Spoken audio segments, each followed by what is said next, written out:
Uhum.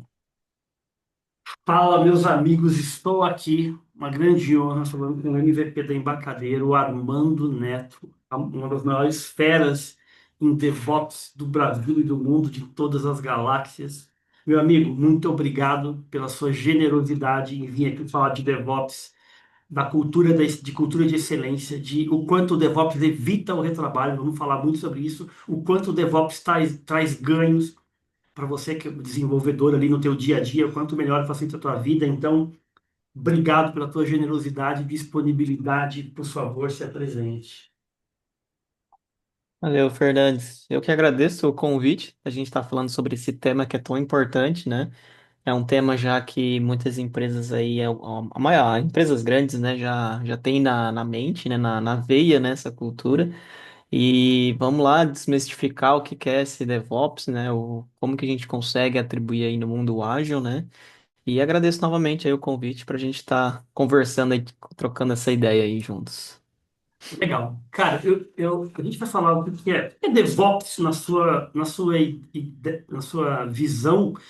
E acho que você falou uma coisa já importante na abertura, que é as empresas grandes. Mas e aí, porque e a pequena e média? Será que se ela entendesse melhor disso, os processos dela não seriam muito mais evoluídos, muito mais simples, muito mais robustos, mas eu queria começar por esse ponto, o que é DevOps na tua visão? Sim. DevOps, se a gente for fazer a tradução ao pé da letra, né? É desenvolvimento mais operação, né? Então, esse é acrônimo dessas duas palavras, onde você desenvolve e você opera também, né? Então, assim, não é só apenas sair codando, né? Baixar a cabeça e sair codificando, não. Tem que pensar na operação e na sustentabilidade do negócio, né? Então, da mesma forma que o desenvolvedor está desenvolvendo, ele tem que pensar lá na frente como que vai ser a entrega, o delivery do produto. E não só o delivery, mas depois todo o monitoramento, né? Então, DevOps é toda essa cultura, né? Desde da concepção do produto até o monitoramento da tua entrega, né? Então, basicamente, em curto modo, DevOps é isso, né? Cara, show de bola, gostei muito de você falar a palavra produto. Fico muito feliz de ouvir isso de um desenvolvedor, né? Fui desenvolvedor também, tá? E é muito legal ver esse movimento, né? E aí eu te pergunto, deu para entender o teu ponto de vista de DevOps, ou seja, tem a ver com cultura, com colaboração, com melhoria contínua, de como o desenvolvedor faz o trabalho dele, não se preocupando somente com o código, mas como aquilo vai se comportar na vida real do cliente, de monitoramento. Muito legal isso, tá?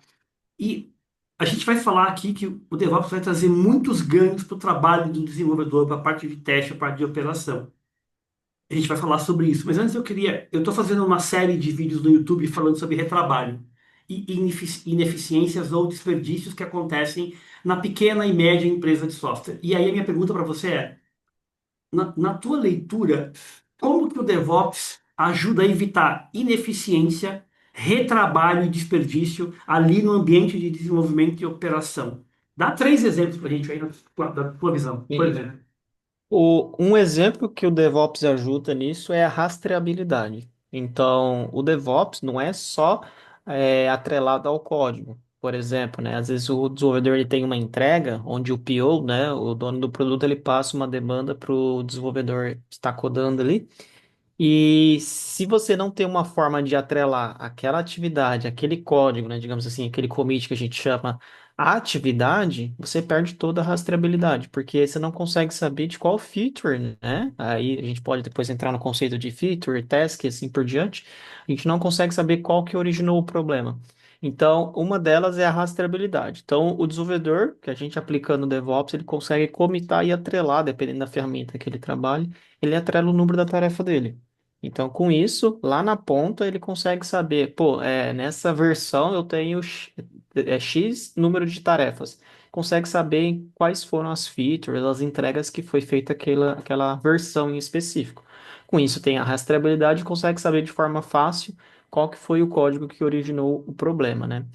Fora isso, aí consegue saber todas as métricas, né, de tarefas e assim por diante. Esse é um exemplo clássico, né, que eu vejo que a gente consegue juntar o mundo ágil. né, que está dentro do DevOps, né? Acho que esse é o grande chance, assim, né? Que não está tão fixo no código em si, mas sim a operação ali do planejamento, aí envolve POs, né? A questão da gestão e organização das tarefas, né? Esse eu acho que é um exemplo clássico, né? Legal. Ou seja, o que a gente está falando aqui, em outras palavras, fazer um trabalho mais bem feito. Você falou planejamento, você falou de diferentes papéis no time, ou seja, a importância que o desenvolvedor tem. O DevOps ajuda até a dar um zoom nisso e falar: olha, o teu papel é crucial, faça bem feito, e o DevOps é esse conjunto de ferramentas e práticas e modelo mental, acho que muito focado na comunicação intensa, na colaboração ali, o quanto a gente pode colaborar na transparência para ter um produto ou features melhores, né, com maior qualidade, né? E eu queria trazer um outro Isso. ponto. É isso, né? É um pouco isso, né? Correto, a tua visão é isso mesmo, é um conjunto, né? O DevOps, ele é um conjunto, mas a gente fala que é mais do que isso, né? É uma cultura que a gente aplica na empresa, né? Então, a empresa ali, ela vai ter que ter os processos ali, vão ter que adaptar alguns, né? Para poder utilizar ali o DevOps, né? Que nem a gente você comentou ali, você falou do planejamento. Então, ali, o time, ele vai ter que ter o planejamento ali das atividades junto com o dono do produto e tal. Aí depois a gente pode até falar, mas aí tem as diárias, né? Que é uma Uhum. forma de organização também. Ou seja, a gente tem que saber o que cada um está fazendo e quais são as atividades, justamente para monitorar e ficar mais fácil, evita desperdício. A gente sabe o que o fulano está mexendo para não conflitar com o que o ciclano está alterando e assim por diante, né? Isso aí também é um pouco de DevOps, né? Legal. E pensando no desenvolvedor Delphi, você é MVP da Embarcadero, né? Pensando no desenvolvedor Delphi ali, porque esse conjunto de ferramentas, o DevOps ele é independente da stack de desenvolvimento, para cada stack tem um conjunto de ferramentas ali. Mas como você disse, ele é uma cultura, está relacionada a processos, a boas práticas e tudo mais. Mas pensando no desenvolvedor Delphi, o cara que está ali, por onde você acha que ele poderia começar? Então vamos pegar um exemplo hipotético aqui, apenas para ilustrar. Imagina que estou falando de uma empresa de software, uma pequena ou média software house. Ela tem lá 5 desenvolvedores, tem lá a sua carteira de clientes, tem o seu dia a dia ali e tá lá. Qual que é a realidade que eu vejo muito aí, né? Ah, tem um sistema legado de muitos anos, então normalmente não tem teste automatizado, baixo uso de código limpo, baixo uso de refatoração. E aí, então eu não posso simplesmente chegar lá e falar, vamos adotar DevOps e não vai acontecer essa mágica, né? Por onde você acha que a gente tem que começar, supondo que a empresa estivesse num cenário igual a esse? Que para a gente poder, para os nossos amigos aí despertar, poxa, o DevOps aqui vai me ajudar a melhorar o meu processo de trabalho, vai ajudar a evitar retrabalho, vai me ajudar a evitar desperdícios e ineficiências. Estou nesse cenário aí de que esse que eu descrevi. Por onde começar? Por onde você começaria? Legal. E esse cenário que você comentou, creio eu que seja a maioria, né, ou grande parte aí das empresas, né? Mas assim, o que que a gente tem que começar? Provavelmente alguma delas ainda não usa controlador de versão de código ali, ou às vezes está num servidor ali, numa máquina ali no canto ali, e os fontes não estão nem versionados, né? Então assim, a primeira coisa de tudo que temos que fazer é versionar o código. Isso você já vai estar ganhando vários pontos ali, né? Porque uma vez que o código está versionado, você tem menos retrabalho, né? Porque já aconteceu, já trabalhei em empresas que não, lá no passado, que o fonte ficava na máquina ali. Então, tipo, se deu ruim naquela máquina, você perde os fontes, se não tiver backup. Ou às vezes você não consegue dois desenvolvedores estar desenvolvendo no mesmo fonte, porque dá lock nos arquivos, por exemplo, né? E, então, assim, o primeiro passo é você utilizar um controlador de versão, seja um GitHub, um GitLab ou um Azure ali, DevOps também. Então, assim, que nem você comentou, né? A DevOps, as stacks ali é independente da linguagem, né? Então, ali para o mundo Delphi, por exemplo, aí vocês podem usar qualquer uma. Eu já usei as três, né? GitHub, GitLab ou Azure ali. Então, eu sei que funciona ali para tranquilamente.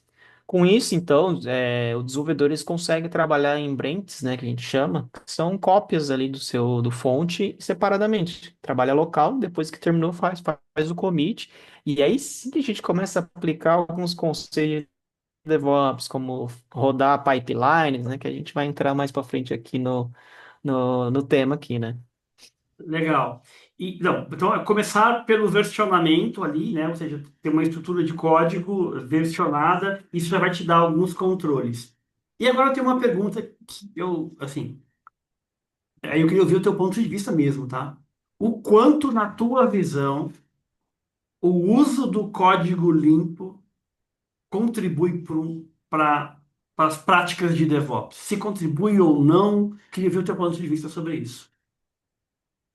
Cara, contribui bastante, porque uma coisa que você vai ter é, por exemplo, você vai mexer em um ponto ali no sistema, você não precisa mexer em vários arquivos, por exemplo, né? Então a gente sabe que em sistema legado, por exemplo, a gente tem lá alguma implementação que faz alteração em um monte de arquivos, por exemplo. Se a gente tem um código limpo, padrão de projeto, a gente, né, trabalha em pontos específicos, ou seja, a gente tem pontos únicos de falha quando tiver assim, né, por exemplo, né? Então a gente ganha nisso ali, né? Fora isso, a gente ganha o quê? Com código limpo, é mais fácil a gente criar testes unitários, por exemplo. Teste unitário ou teste automatizado, tá? E futuramente a gente consegue também, de forma mais fácil, fazer também a entrega do produto, né? Tipo, o PO lá, ele pede determinada feature, por exemplo. Você sabe que você tem, se o código estiver bem feito, código limpo, você sabe que tem que mexer só naquele ponto, é mais fácil para você pontuar a tua tarefa e desenvolver mais rápido, e você gera menos impacto. Ou seja, em vez de você mexer numa procedure, por exemplo, que tem lá 3.000 linhas, você vai mexer numa que tem só 5, por exemplo. Então, olha o tanto que você vai afetar. Você vai afetar quase nada se der problema. Então, ganha nisso, né? Então, se deu algum erro, o retrabalho é bem menor, né? Porque você já sabe qual que é o ponto, o impacto, né? Acho que vai muito nisso. O impacto é bem menor quando você tem um código limpo, né? Ou seja, nós estamos falando de maior organização, maior controle, maior clareza, tudo elementos que diminuem o risco de retrabalho ou ineficiências e acabam facilitando a vida do desenvolvedor, das pessoas de produto, dos clientes ali. Ou seja, eu tenho um ganho de eficiência muito grande aí usar o código limpo. E aí você pensa, explorando um pouquinho isso, tá? Eu ouço muito isso. Ah, não dá para ter código limpo aqui porque o sistema é legado. Ele tem 20 anos, 25 anos, 30 anos. Aí eu sempre pergunto lá, tá, mas você está aqui há quanto tempo? Ah, estou aqui há 15.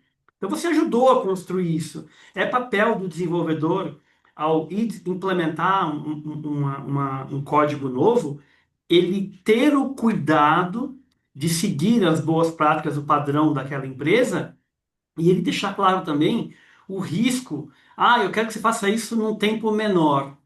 Tá, se eu for fazer num tempo menor, há uma tendência em produzir um código de pior qualidade. Você precisa ter um tempo adequado para produzir o código com qualidade, como tudo na vida, né? Mais tempo, mais qualidade, normalmente essa equação se mantém. Então, na minha visão, é papel do desenvolvedor alertar, ó, isso aqui, se a gente for fazer nesse tempo, eu não consigo garantir a qualidade. Então, evidenciar, levantar a mão, no meu entendimento, o desenvolvedor é papel, é trabalho dele, falar, olha, a gente implementar nesse tempo tem esses riscos aqui. Bacana. Então, vamos supor que ele conseguiu convencer e ele ganhou o tempo. Então, ele vai implementar com maior qualidade, maior atenção. E aí, imagina que seja um código legado. E aí, ele vai, ó, eu vou precisar refatorar aqui. Porque se eu não refatorar, eu não consigo criar. Vai ter quando eu refatoro, eu tenho um código de maior qualidade, de ser mais legível, mais organizado, mais estruturado. Isso vai me trazer ganhos lá na frente, né? E aí, o teste, né? Como é que eu crio um código e não penso em teste, que é uma coisa, né, que teoricamente não faz muito sentido. E aí, qual que é, na sua visão, a importância dessa combinação? Bom código, se não está bom código, eu refatoro, e aí eu vou precisar criar os testes. Você já teve que lidar com situações onde você, pô, vou mexer num legado, o código não está bacana, você evidenciou e falou, ó, vou precisar refatorar, e aí eu vou refatorar usando código limpo, padrões de projeto, criei um código de maior qualidade, mais estruturado, mais organizado, e eu vou aplicar testes. Você já teve que lidar com isso? Sim, inclusive, eu já implantei num sistema legado numa empresa, tinha uma empresa que eu trabalhei que tinha mais de 30 anos o produto lá. Inclusive era em Delphi lá, uma versão bem, bem antiga ali, e não tinha teste unitário. Então a minha atividade foi começar aos poucos a implementar testes unitários ali. Então, mesmo no legado, né? Pra você ter uma ideia. Então, conseguir fazer as rotinas novas, eu comecei a aplicar conceitos novos. Então, a maioria do sistema não utilizava conceito de orientação a objeto, por exemplo, né? Era tudo procedural. Então, as rotinas novas eu dei preferência a estar utilizando orientação a objeto, alguns padrões, para encaixar testes unitários.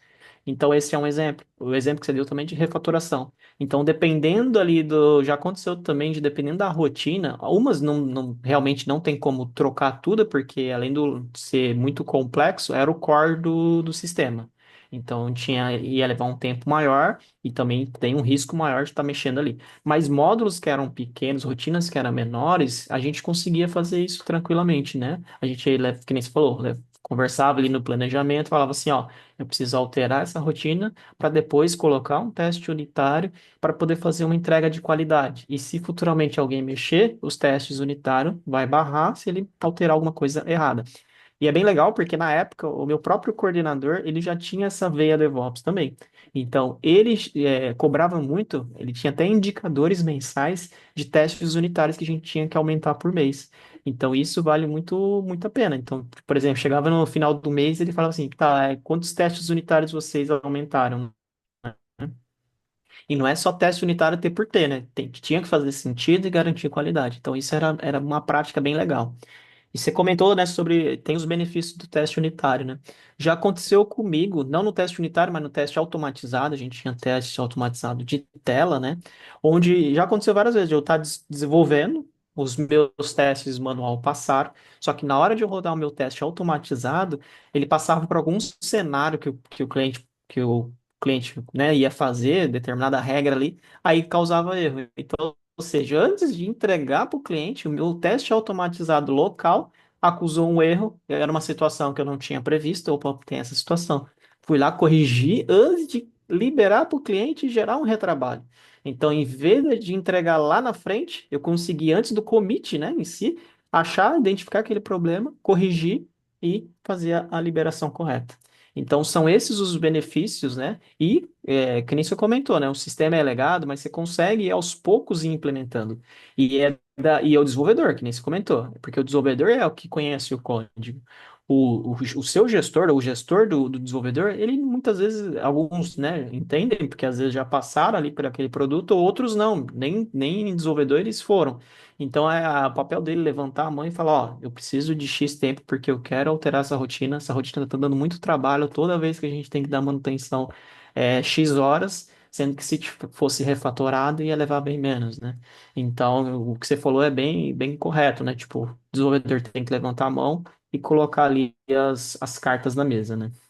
Legal. E assim, está ficando muito evidente para mim, na nossa conversa, e eu fico muito feliz com isso, porque eu tenho uma linha de pensamento parecida com a sua. O papel do desenvolvedor é muito mais além do que codar.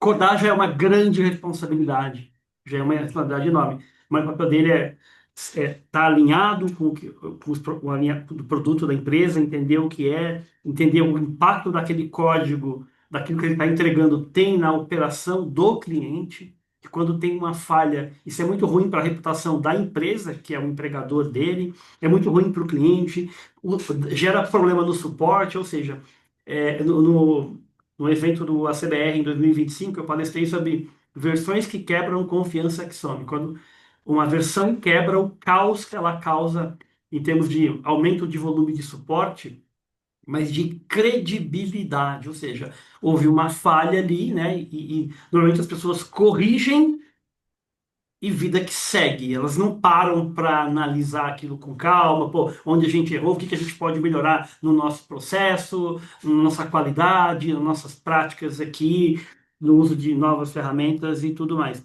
Mas uma coisa que você falou que me chamou a atenção foi a seguinte, sobre refatorar partes mais sensíveis. Eu vou te dar um exemplo. Imagina, eu uso muito isso, tá? Imagina, eu uso muito os dados do suporte para medir temperatura. Então, volume de chamados mensal, semanal, para saber o que está acontecendo. E aí, eu lembro que num determinado cliente a gente monitorou ali num determinado período, se não me engano, 120 dias, tinha um volume grande de chamados numa área X. Vamos dizer aqui que fosse boleto, emissão de boleto. Então estava tendo um aumento, então, volume de dúvidas, e aí era um problema de experiência de uso.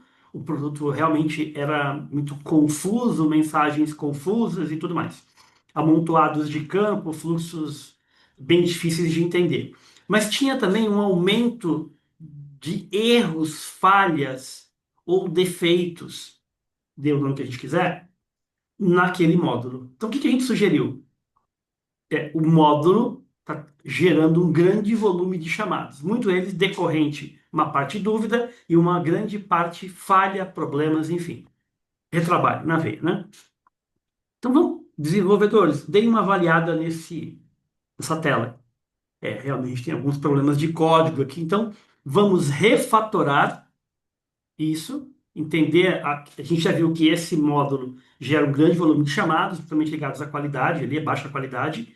Então, faça uma avaliação e aí a gente precisa traçar um plano para aumentar a qualidade, ou seja, identificar os pontos ali de código ruim, de código duplicado, de coisas que estavam sendo feitas ali na pressa, na afobação, que é um grande gerador de trabalho, refatorar aquele módulo para aumentar a qualidade. E pegando um gancho no que você falou, e num cenário desse, de eu olhei os meus indicadores, vi lá que eu estou tendo muito problema num determinado módulo, mas ele é um módulo muito importante do meu sistema, tá? Mas só que ele tá com uma qualidade de código ruim. Por exemplo, código duplicado. Esse era um típico clássico lá, funções gigantescas, ou seja, zero uso de código limpo, tudo, né? E repaginar esse módulo no sentido de criar uma nova estrutura, usando práticas de código limpo, teste, e evidenciando que isso vai levar tempo, mas que eu vou aos poucos ali atacar. Você acha válido? Você já enfrentou uma situação semelhante? Eu acho válido sim, porque você acabou de comentar que tem números, né? Então, pô, se tem número, a gestão já vai ver aquilo lá com bons olhos, né? Porque você já vai evidenciar que determinado número de chamada é de determinada rotina. Nesse exemplo que você deu de boleto, por exemplo, né? Então, o que que a gente tem que fazer nesse caso, né? Tem que parar um desenvolvedor ali. Um desenvolvedor tem que ser um desenvolvedor mais que conhece mais ali da rotina e aos poucos ir fazendo a migração, né? Que nem se comentou, é uma rotina crítica que não dá para simplesmente do dia para noite virar a chave, né? Isso, se você fizer isso, o teu número de chamado pode até que piore, né? Porque não foi feito os testes corretamente, assim por diante. Mas antes disso o desenvolvedor ele vai ter que analisar muito bem a rotina, né? Então ele vai ter que analisar e ele vai ter que fazer um planejamento de pontos no código que ele consegue fazer na migração aos poucos, né? Ou seja, ele não vai simplesmente trocar ali da noite para dia ali a rotina, né? Ele vai aos pouquinhos mudando. E aí tem conceitos que a gente consegue utilizar de código limpo, né? Até tem algumas citações ali do Marty Fallon, né? Que é o grande cara de código limpo. Ele fala, né, que tem a questão do Strangler Fig, que é você montar pequenas melhorias e ir acoplando separadamente. Você consegue fazer isso. A gente também consegue utilizar Feature Flag, ou seja, você consegue parametrizar o teu sistema para, quando estiver ativo, utilizar a rotina nova, por exemplo. E quando está desativo, você utiliza a rotina antiga. Ou seja, se porventura o desenvolvedor foi lá e liberou uma determinada feature, um determinado pedaço do que ele fez a melhoria, ele ativa. E você consegue ativar em X clientes, por exemplo. Se o teu sistema ele é instalado nos clientes, ele não é um sistema único, você consegue ir lá e ativar, por exemplo, num cliente menor, por exemplo. Então, você consegue ir testando de forma bem isolada, né? Que né, se a gente for ver nas grandes empresas, tem os testes canário, né? Que ele vai liberando aos poucos, né? Então, assim, ele consegue ir ativando e se der ruim, ele desativa, pensa, analisa o que foi entregue e vai fazendo os ajustes. Então, assim, é um trabalho, muito mais um trabalho de planejamento também, porque ele vai ter que planejar o que vai alterar e ir alterando e fazendo as entregas também planejadas. Então é muito nisso, né? Então você tem que ir, você entendendo o teu código, você vai saber o que você pode entregar primeiro, o que você deve refatorar.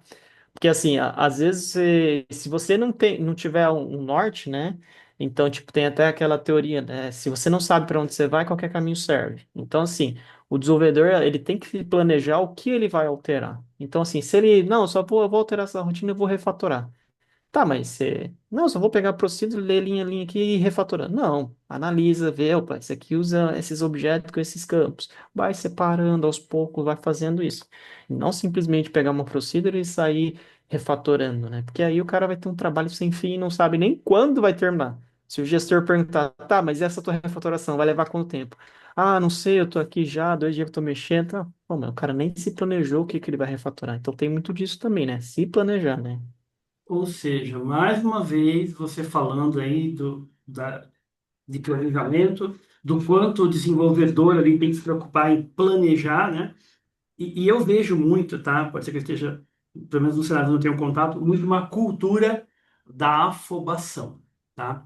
A cultura do para ontem, tá? É claro que no mundo real onde nós estamos, no mundo, não no mundo do palco, na vida real, nós temos emergências, nós temos bugs, nós temos indisponibilidade de serviços, o mundo real funciona assim, né? Quer a gente queira ou não. Esse é o fato. Agora, se eu vivo periodicamente num modo afobação, desespero, isso, no meu entendimento, cai drasticamente a qualidade. Cai de tudo, como, não só do produto, mas como do código, como do atendimento ao cliente, como da qualidade da versão, ou seja, aumento de retrabalho, mais retrabalho, mais retrabalho. E aí, por isso que eu acredito que a cultura DevOps e as práticas podem ajudar. Agora, você falou uma outra coisa também, que é, e os desenvolvedores, na tua leitura, você acha que eles estão conscientes dessa visão de planejamento ou eles ainda estão muito no modo preciso codar, codar, codar, codar, codar, codar? Qual que é a tua leitura? Porque assim, a impressão que eu tô tendo, assim, me perdoe, é que é como se tivesse dois tipos de desenvolvedores. Aquela maioria que está preocupada em codar, codar, codar, codar, codar, e aquele outro que para e pensa e fala, opa, deixa eu pensar, deixa eu organizar, deixa eu estruturar, deixa eu evidenciar, deixa eu finalizar, alinhar, e aí eu vou lá, bom, preciso codar. Aquele que para e pensa, e aquele que parte por código achando que esse partir, sair correndo, vai gerar, é mais veloz, é mais eficiente. E o que eu percebo nas realidades que eu tenho contato é que não é mais eficiente. Se você não parar e pensar e analisar, o risco de quebra do que for é maior, né? Qual que é a tua leitura sobre isso? Não, o que você comentou é o que eu também já vi nas empresas ali por onde eu passei também. E existem esses dois perfis que nem você comentou, né? Existe o perfil que é o desenvolvedor, que ele só quer codar, codar. Por quê? Porque codando ali o pessoal fala, pô, o cara desenvolve rápido, ele faz as coisas rápido, não sei o quê. Mas às vezes, e a entrega? Tá sendo com qualidade? Ele, né, se planejou para fazer isso, né? E aí tem aquele desenvolvedor que nem você comentou, né? Que ele para, ele pensa, tá, mas se eu fizer isso aqui, essa aqui é outra, essa forma é melhor do que a outra, não é só simplesmente sair codando, né? Porque se a gente sair codando por codar, às vezes a gente não coda nem com código limpo. A gente sai metendo um if lá, sai codando de qualquer jeito e entrega. Vai funcionar? Vai, mas é a melhor forma? Vai garantir a sustentabilidade? Não, muitas vezes não.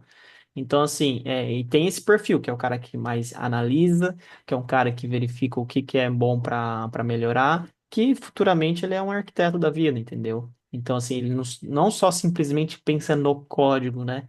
Mas pensa tanto ali na arquitetura, no planejamento e no produto também, né? Porque, assim, o desenvolvedor que ele só desenvolve, muitas vezes ele nem entende do negócio. E ele deveria entender, porque é o produto que ele está codando, né? Então eu até brinco assim, né? Que o cara que ele é desenvolvedor de determinado produto, ele adquire dois conhecimentos, né? O da programação e do produto que ele está atuando, né? Cara, que coisa incrível. Essa a gente combinou isso, porque eu penso exatamente igual e eu vejo uma resistência, e resistência no sentido de que o desenvolvedor tem que se preocupar apenas, entre aspas, com o lado técnico. E na minha visão, não, além de se preocupar muito com o lado técnico, com constantes aprendizado, com evolução, de procurar fazer bem feito, de comunicar as coisas, de alinhar expectativas, ele deve se preocupar também com e para que é aquele produto? Quem usa aquele produto?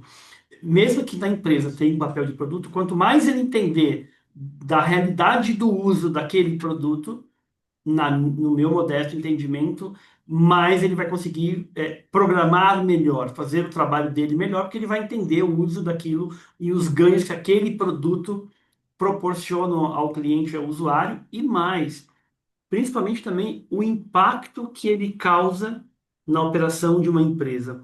Eu lembro, a gente pegou um desenvolvedor uma vez e levou ele na operação de um cliente. Ele ficou assim extasiado, ele não tinha a menor ideia de aquilo que ele fazia, aquele código, aquele conjunto de ifs e SQLs, como aquilo era usado na vida real, na operação do cliente, né? E aí, só de observar isso, ele já identificou várias oportunidades de melhoria no fluxo de trabalho, né? Então, eu acredito muito nessa vertente também que o desenvolvedor é um papel extremamente importante, que vai muito além do código e entender do produto.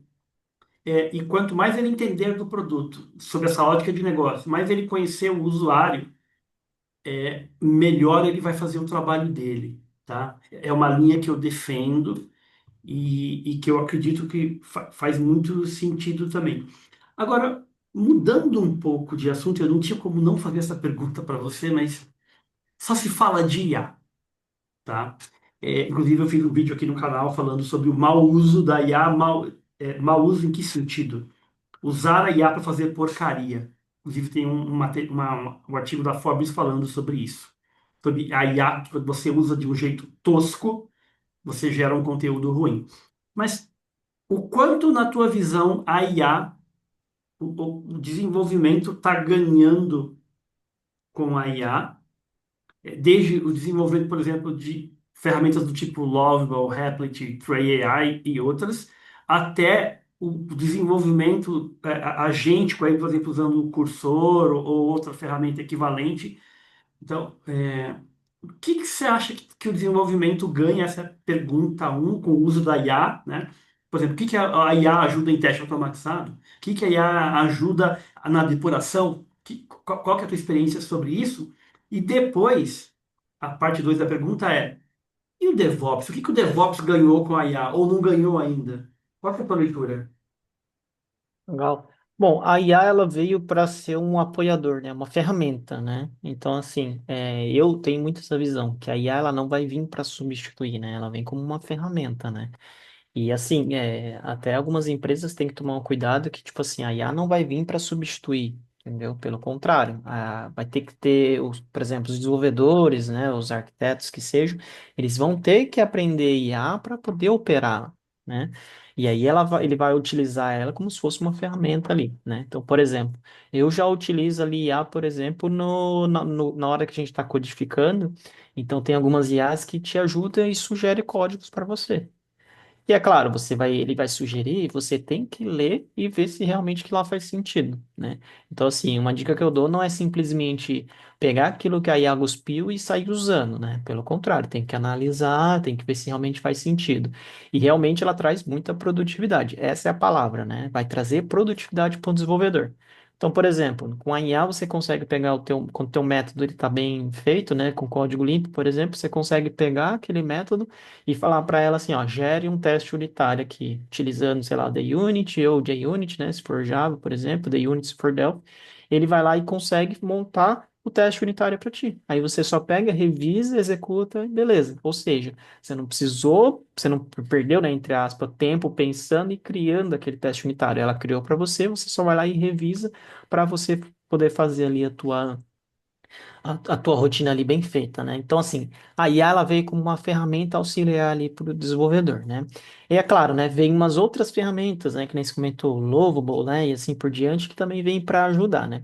Sobre o DevOps, o que que ele vem, né? Por exemplo, eu utilizei muito ali para poder implementar uma pipeline. Então, por exemplo, eu quero montar aqui uma pipeline onde eu faço ali um deploy numa AWS, no Kubernetes, por exemplo.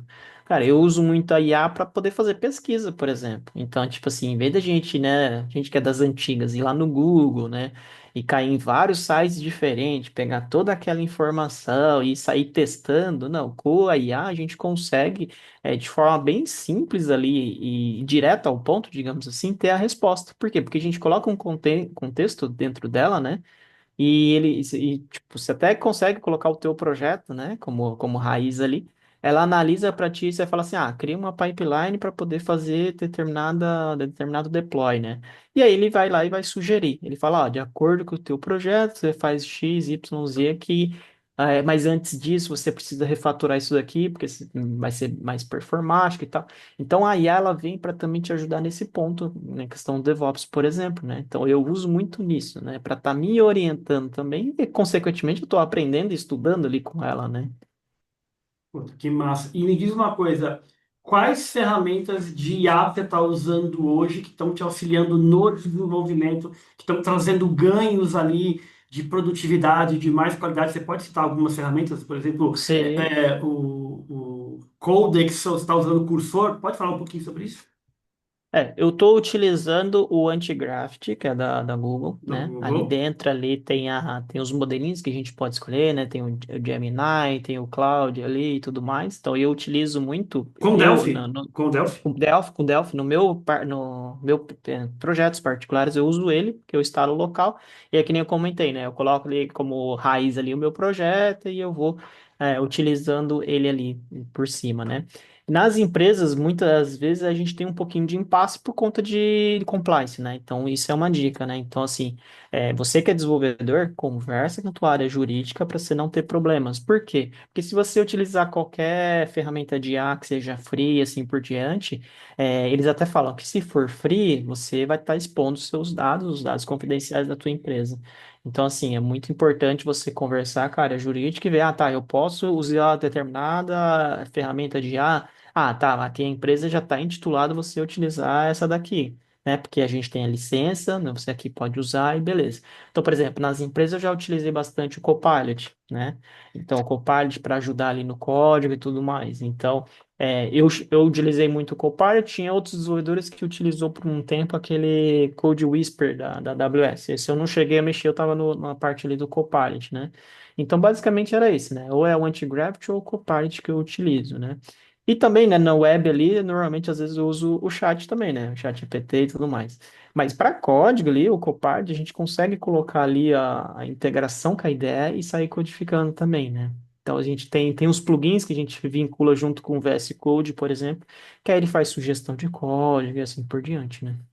Legal. E no Code Review, o próprio Antigravity tem te ajudado? Você está usando alguma outra? Como é que tem sido? Não, para o Code Review eu ainda não implementei, mas eu já vi times que conseguem colocar na pipeline. Então, por exemplo, já vi artigos, né, que o pessoal consegue colocar no Code Review da pipeline. Então, conforme ele faz ali o teu commit, assim por diante, ele dispara ali para poder fazer a análise ali e, consequentemente, faz o review para ti. Ou seja, você tem uma terceira pessoa, né? Então, normalmente, né, vamos entrar aqui no conceito de PR, né, que a gente manda um desenvolvedor revisar o nosso código, além de o desenvolvedor revisar o teu código, a IA vai estar revisando também. Então, eu já vi artigos que o pessoal já está conseguindo inputir a IA no code review. Legal, bacana. Ou seja, o que você está me falando em outras. O desenvolvedor vai ter. O desenvolvedor, aquele que quer realmente aprimorar, ele tem que estar sempre estudando, ampliando. Aí você falou de maior proximidade com o negócio, que é entender o produto, entender o cliente. Eu acho isso incrível. Eu acho que um software, um produto, ele é resultado de um time multidisciplinar. Então, vai ter o desenvolvedor, vai ter o profissional de teste, vai ter o profissional de requisito. Independente do tamanho da empresa, você pode não ter aqueles papéis, mas você acaba tendo alguém que vai escrever o requisito, o mínimo descritivo da tarefa. Você vai ter alguém que vai testar. Então, o software, a entrega, é resultado desse trabalho multidisciplinar. Você falou de PO. Importante ter alguém de produto que dê o direcionamento do que é prioridade ali. Bacana. E hoje, na tua realidade, o teu time é multidisciplinar, não é? Como é que é hoje? Sim, aham. Eu troquei recentemente de empresa, né? Mas tipo das últimas empresas que eu trabalhei, eram tudo multidisciplinar. Sempre tinha áreas, né? Então eu trabalhei em empresas que tinha mais de 3.000 colaboradores, né? E outras que tinha bem mais que isso, né? Então assim, elas sempre foram multidisciplinar. Então tinha uma área de produto, que é onde a gente tinha ali o dono do produto, o PO, e tinha a parte ali do desenvolvimento, onde tinha os analistas e tinha os desenvolvedores ali, né? Então era bem segmentado, né? Então, assim, hoje na empresa que eu estou também é bem segmentado. Então, além de ter esses papéis, ainda tem o papel dos arquitetos também, né? Que pensa bem mais né, nível de tanto de negócio e também tecnicamente, né? Mas as empresas que eu trabalhei, normalmente, né? Foram as empresas, as últimas foram empresas maiores que tinha todo esse papel, né? Eu também já trabalhei em empresas menores que também tinha esses papéis, tá? Então, assim, muitas vezes algum tinha mais de um papel, isso é normal, que nem você comentou, às vezes a empresa é pequena, às vezes o analista, o desenvolvedor, ele também é o Scrum Master, por exemplo, o Squad Leader. Isso aí é normal, porque a empresa é menor, mas, claro, né, o cara ali, ele tem mais responsabilidade, então ele ajuda a gerenciar as atividades do time, a cobrar, então isso é natural, né? Você vê em empresas que o próprio desenvolvedor, ele é um Scrum Master, por exemplo, né? Legal. E me diz uma coisa, pensando, e como que você chegou no DevOps? Porque, vamos dizer assim, você começou a desenvolver em algum momento, começou a desenvolver profissionalmente, e aí você, não sei se você, quando você já começou, você já pensava em DevOps, mas como que o DevOps caiu? Como é que surgiu na tua vida? E quando foi? Legal. Eu trabalho assim com programação desde 2009, né? Já tem um tempinho ali. Então, assim, desde aquela época de 2009, eu trabalhei no cenário que eu comentei, né? O código-fonte era num servidorzinho lá que travava, não podia mais de um usuário mexer e tal. E aí eu fui evoluindo nas empresas e eu fui vendo que as empresas, conforme as empresas vão ficando maiores, não sei se isso é via de regra, mas começavam a implementar coisas novas ali, voltada à organização, voltada a DevOps e assim por diante. E quer queira ou não, né? Eu sempre fui assim curioso e também saber como que funciona em outras stacks, né? Também. E eu vi que essa cultura nas outras stacks é bem enraizada, né? Então, por exemplo, se a gente for ver lá um C Sharp, um Java da vida, eles já têm essa cultura já pregada, né? Aí, por que que veio essa curiosidade? Por que não estudar isso daí, né? Aprender e ver como funciona e também aplicar no Delphi, por exemplo, né? E ver que é possível, né? Então, se vocês forem ver no meu canal lá, tem uns anos atrás, eu falo como utilizar um SonarQube no código, como trabalhar com CI e CD, né? Isso aí já tem de 2 a 3 anos atrás que eu já tenho vídeos no canal, né? Justamente por essa carência, né? Pô, por que que a maioria dos desenvolvedores Delphi, por exemplo, não utilizam esse conceito? Então, foi mais por curiosidade e também querer aprender algo mais, né? Não, legal. Em seguida, a gente vai deixar os links que você quiser, o link do seu canal e outros links de outras redes, na descrição do vídeo. É muito importante a gente, você me passa, eu faço questão de colocar. Isso é muito massa. E aí você entrou num tópico interessante que é o seguinte.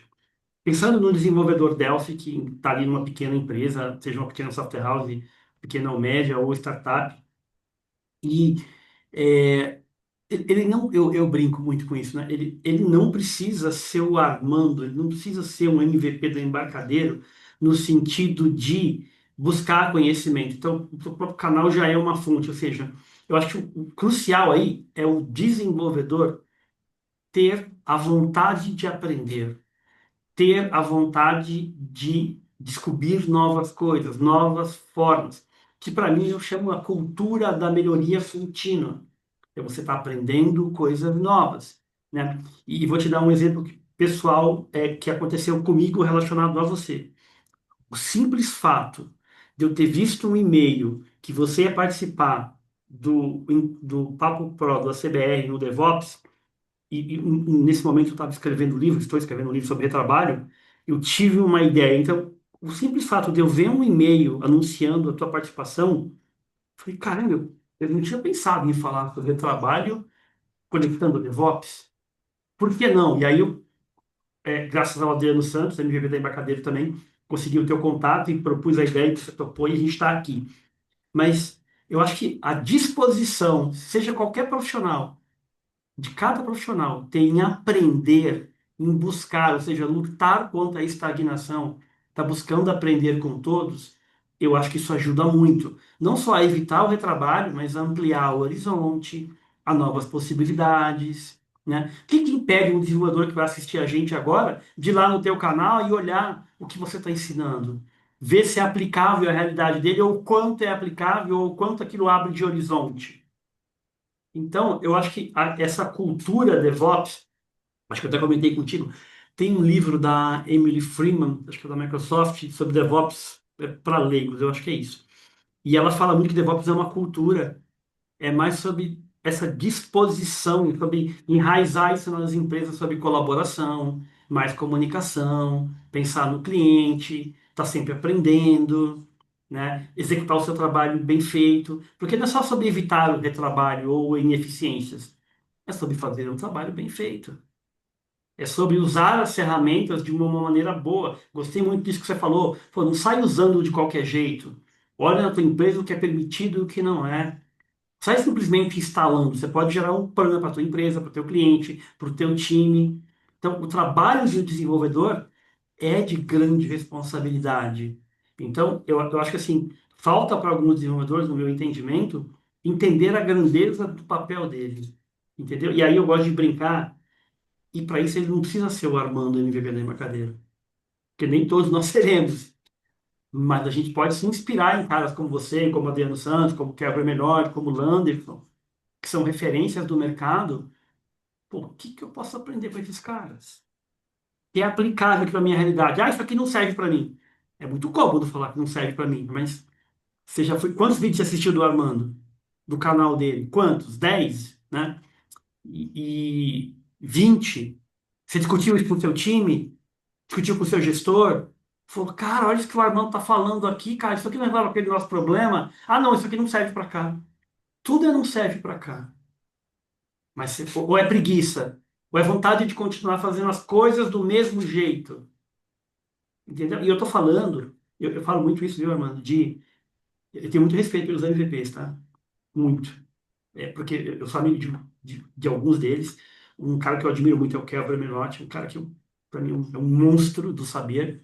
E eu brinco que se o Kelvin é humilde, eu não tenho direito de não ser humilde. Eu tenho obrigação de ser humilde, porque é um dos caras que, para mim, é um gênio, um cara, é um monstro do conhecimento, um cara muito inteligente. Então, eu tenho muito respeito por todos os MVPs. Mas eu vejo que, às vezes, a gente coloca os MVPs num pedestal de conhecimento, e eu até entendo. E aí, talvez isso crie uma barreira. Mas por que não aprender com esses caras? Porque, sabe, isso vai ampliar as tuas possibilidades do que você faz aí no teu dia a dia, né? Imagina que eu quero aprender contigo. Vou me tornar um profissional melhor. Vendo o que você está fazendo, vendo os teus vídeos, tentando conectar o que você fez ou de outros MVPs à minha realidade, discutindo com o meu gestor, porque isso amplia o horizonte. Isso aumenta a produtividade, isso faz com que o profissional evolua, né? Faz com que o profissional seja mais produtivo, mais eficiente. E aí, quando eu sou mais produtivo, mais eficiente, eu estou automaticamente combatendo o retrabalho. Eu estou automaticamente combatendo a ineficiência. Porque sempre vai ter algum nível de retrabalho e ineficiência. Mas se eu estou monitorando isso, né? E aí eu queria fazer uma pergunta sobre monitoramento. Eu deixei essa pergunta porque assim, eu vi você falando sobre isso, porque eu tenho a impressão que o desenvolvedor libera a versão e ele acha que tudo vai dar certo. Mas que ele tem o santo Deus da versão, o santo da versão, que vai fazer dar certo. E no meu entendimento, qualquer versão existe uma grande chance de dar errado. Para mim é maior do que dar certo. Então, se você não tiver mecanismos mínimos, talvez o DevOps contribua nisso, mas você tem que pensar em uma coisa, como que eu monitoro aquilo? Logs, né? Eu lembro recentemente de um cliente que ele falou para a menina do suporte, falou, tá dando problema lá, manda o log. Aí a menina, meu Deus, tem que mandar o log. Aí eu falei para ela, por que você falou, meu Deus, tem que mandar o log? Ele falou, se eu te contar como é que é para fazer para mandar o log, eu tenho que conectar lá, eu tenho que vasculhar o HD, eu tenho que fazer isso, eu tenho que fazer aquilo. Eu falei, para enviar um log, Fernandes, é algumas semanas de trabalho. Brincou comigo, né? Então, cara, por que que a gente, se a gente sabe que quando libera uma versão, existe uma grande probabilidade que a gente não conhece o computador dos nossos clientes, os ambientes, de dar errado, por que não pensar nesse monitoramento? Tem e aí, uma pergunta, como que o DevOps ajuda nisso? Ou não tem a ver com o DevOps na tua visão? Qual que é a tua leitura? Não, tem muito a ver, né, com isso. O... Tá ouvindo? Tô ouvindo? Tô ouvindo. Ah, tá. Deu uma travada aqui. Mas Tá. tem muito a ver o monitoramento, né? E tem tudo, tem aquela máxima, né? Tipo assim, você não deve sair logando tudo que você vê pela frente, porque senão você vai gerar um log muito extenso e às vezes você vai logar coisa desnecessária, mas que nem você comentou, né? Tem que ser logs ali que vai te ajudar e facilitar lá na frente ali o monitoramento, né? E existem ferramentas para isso, né? Então, assim, existe sim log físico, que nem você comentou nesse cenário, né? Onde os logs vai estar armazenado no servidor e tal, aí o usuário vai ter que ir lá e pegar e tal. Mas hoje em dia isso mudou, né? Então tem bastante ferramenta ali que a gente consegue integrar, né, com o nosso sistema, né? Tem ali o Grafana, ali o Kibana, que a gente consegue pegar e locar e montar dashboard no próprio cliente lá, né? Então, Ou hoje em dia seja, mudou ele está muito, na né? nuvem, né? Ele está na nuvem, eu Tá tenho acesso a ele. Isso. E não só nas nuvens, né? Você consegue instalar ali no Privacy no cliente, né? Então, se o. Não só um Privacy, né? Então, por exemplo, se você quiser trazer esse monitoramento dos clientes para dentro da tua soft house, você consegue. Aí você coloca na cloud, né? Então, ou seja, o teu sistema ele fica atrelado e ele joga os teu log nas nuvens e você tem ali na tua empresa. Ou seja, você evita pedir o log para o cliente. Se o cliente te ligou e falou, tô com um problema, tal, tal, tal, você consegue pegar e ver o log, você não precisa, ou seja, o cliente ele precisa saber de log. Você vai falar com o financeiro, me dá o log de determinada coisa. Pô, o financeiro não tem necessidade, ele não tem obrigação de saber o que é um log de sistema. Isso é técnico, né? Então, tipo, empresas maiores, normalmente ele ia terceirizar para a área de TI, né? Aí a TI ia ter que ir lá e pegar. Mas e se o cliente não tem esse conhecimento, como que fica? Você vai ter que deslocar até o cliente ou conectar via Ndesk, por exemplo, né? E como que fica o compliance, ainda mais agora com a lei de proteção de dados, que muitas empresas estão barrando essa conexão. Aí vira uma bola de neve, né? E uma bola de neve de retrabalho, de ineficiência, né? Assim, eu estou falando muito sobre isso, tá? Primeiro que eu estou escrevendo um livro sobre isso, baseado nas minhas vivências e como lidar com isso de maneira muito simples. E por isso que eu fiquei muito feliz de você aceitar o convite, porque eu falei, cara, o DevOps, no meu modesto entendimento, é um conjunto de ferramentas e culturas que acelera, que trata de organização, planejamento e produtividade. E quando eu olho isso, mas e o que ela é uma cultura de excelência? Se ela é uma cultura de excelência, o DevOps, né? Ela naturalmente combate o retrabalho, a ineficiência e o desperdício. Porque o problema não é o retrabalho, desperdício e ineficiência. O problema é eu deixar isso correr solto. O problema é eu não ter uma visão de melhoria contínua. O problema é não mapear, né? Ou eu achar que o retrabalho é algo normal, né? Que é algo que tem que fazer parte do dia a dia. E pegando um gancho de tudo que você falou, se eu fosse resumir em uma palavra, eu resumiria em excelência. Eu resumiria que o DevOps é uma cultura, tá ligado à colaboração, em melhoria contínua, em novos aprendizados, né? E aí eu gosto sempre de chamar a atenção. É papel de cada profissional estar disposto a aprender mais. Porque você pode saber muito, mas você pode aprender muito mais, né? E aí, eu acho que esse próprio vídeo vai muito nessa linha de, cara, pega as dicas que o Armando deu. A gente vai deixar o link no canal. Assiste e vê o que esse conteúdo pode melhorar o teu processo, a tua entrega, a qualidade da tua entrega, entendeu? Não adianta ficar brigando o culpado, falando que a culpa é do QA, ou que a culpa é do dev, não tem culpa. Buscar culpado é o amadorismo. O profissional identifica o problema e fala, bom, temos um problema, ele causa impacto, vamos melhorar a operação, né? Acho que o Armando deixou muito claro aqui que DevOps é essa cultura de estar melhorando o processo, melhorando a entrega, aprendendo coisas novas. E principalmente, cara, foi uma grata surpresa, tá? Você falar da grandeza do profissional de desenvolvimento. Eu acho que você conseguiu muito e falar, ó, desenvolvedor, faz bem feito.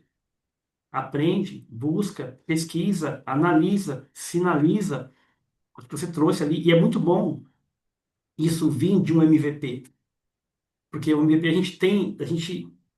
eu brinco, né? Nós humanos normais, mortais, a gente tem muito de admirar os MVPs, né? E aí, quando a gente ouve um cara falando, a gente devia prestar atenção. Então, eu acho que mais do que DevOps, e sobre trabalho, sobre eficiência, sobre produtividade, sobre automação, sobre organização, você deixa claro ali o quanto é importante estar aprendendo e o quanto o desenvolvedor pode estar evoluindo a forma de trabalhar.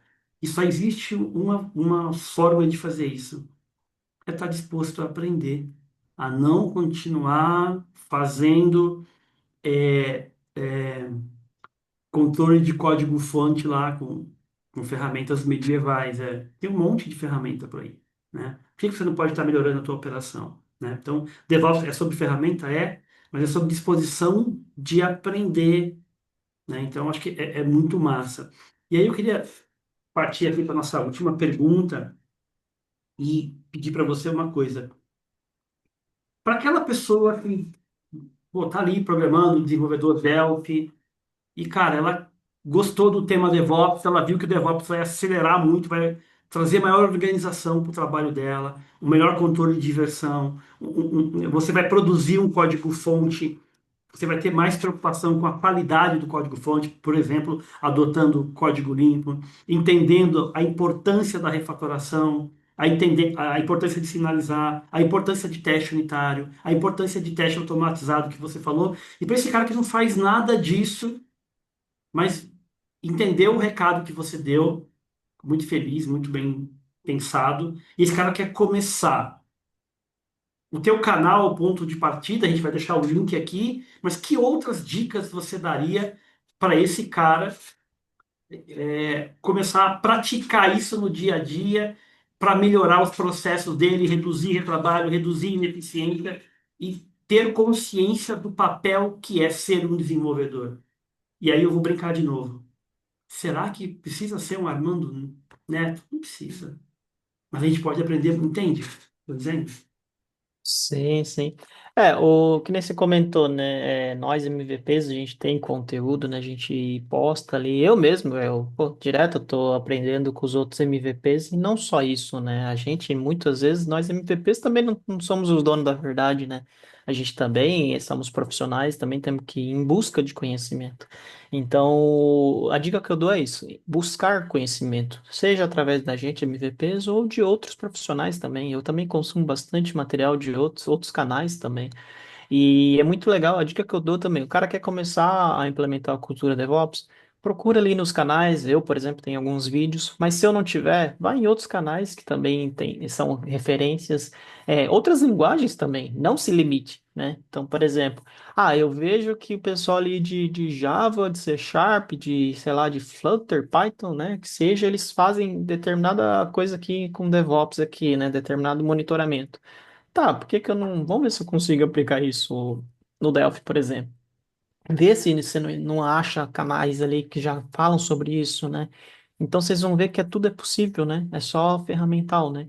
Então, sim, vão em busca, né? Não se limite, né? Acho que a dica é não se limitar, né? Vá em busca de conhecimento, né? Seja através de vídeos, tutoriais e muitas vezes também literatura, né? Então, pô, tem livros antigos aí de padrões de código limpo, que, cara, se a gente for ver a data da publicação, são livros antigos, se a gente for ver, né? São anos ali que foram publicados, que até hoje são válidos e muitas empresas não fazem uso, né? Então tem bastante referência ali do Martin Fowler, né, do Código Limpo e assim por diante, tem vários livros ali de arquiteturas e tal, que, cara, o pessoal tem que pegar e tentar ir aplicando aos poucos, né? Não se limitar, né? Falar assim, aqui não dá, que nem você falou, né? Pô, aqui na empresa não dá. Por que que não dá? Você tentou? Ah, não. E a dica que eu tô é assim, cara, números, né? Que nem você falou. Não simplesmente ficar no sentimento, chegar lá pro teu gestor e falar assim, ah, a gente precisa mudar. Tá, mas aí o cara vai chegar e vai fazer o papel dele e vai falar, tá, mas por que a gente precisa mudar? Ah, porque assim é melhor. Tá, se assim é melhor, tá, mas o gestor não tem nada ali em números para poder tomar decisão, porque hoje em dia o pessoal toma decisão por número, né? Então, se você não chegar lá e falar assim, tá, que nem você comentou, né? Tá, mas se a gente aplicar isso aqui, a gente vai ter menos X de retrabalho, a gente vai ganhar X de menos número de chamado, por exemplo, né? A gente vai conseguir mais horas para trabalhar em determinado projeto. Então, o desenvolvedor ali, o profissional, ele tem que levar isso daí para a mesa, né? Porque aí ele vai ganhar e vai conseguir que o gestor tenha uma outra visão, né? Então, a dica que eu dou é essa, né? Estudem, apliquem, mostrem em números também, se possível, né, para poder abrir novos horizontes. Cara, muito massa.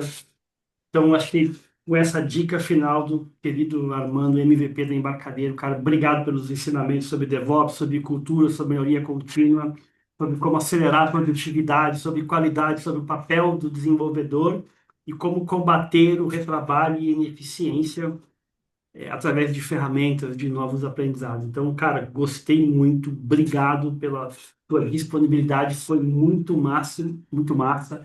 Falaremos em breve aí. Um grande abraço, pessoal, e valeu! Até mais, pessoal.